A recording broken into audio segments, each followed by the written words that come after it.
Sa isang makulimlim na kanto ng lungsod, nakatambay si Mia, isang batang babae na bumubuo ng isang maginhawang porsyento ng kalsada kasama ang kanyang tanging kaibigang aso na si Luna. Ang kanilang paglalakbay sa buhay ng walang tahanan ay nagbibigay liwanag sa mga taong nakakakita sa kanilang pagkakatuway magkasama.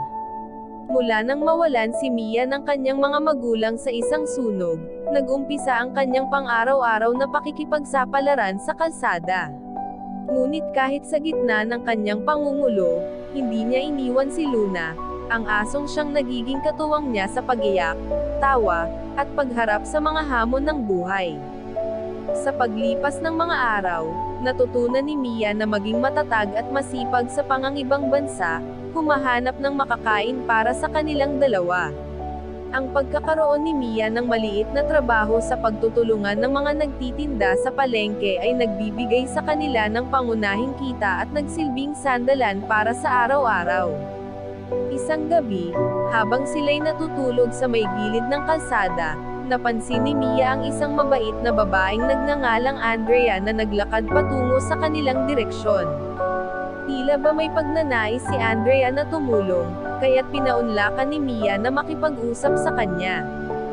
Si Andrea ay isang volunteer sa isang lokal na organisasyon na naglalayong tulungan ang mga batang tulad ni Mia na nagiging biktima ng kahirapan.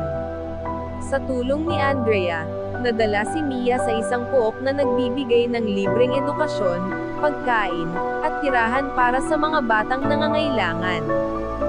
Sa kanyang bagong yugto sa buhay, natutunan ni Mia na maging masigla at determinado. Sa tulong ng komunidad, nakamit niya ang pangarap na makapag-aral at maging inspirasyon sa ibang mga kabataan na may mga pangarap din. Ngunit ang mga pangarap ni Mia ay hindi natapos sa kanyang sarili. Naging bahagi siya ng proyektong naglalayong tulungan ang iba pang mga batang tulad niya na nangangailangan ng tulong. Ang pag-angat ni Mia mula sa kalsada ay nagsilbing inspirasyon sa ibang mga bata na maaaring mabago ang kanilang buhay sa tulong ng pagmamahal, pagkakaroon ng lakas ng loob, at suporta mula sa kanilang kapwa. Ang kanyang kwento ay nagdala ng pag-asa at liwanag sa mga kalye na dati laging sumasalubong sa kanya at kay Luna.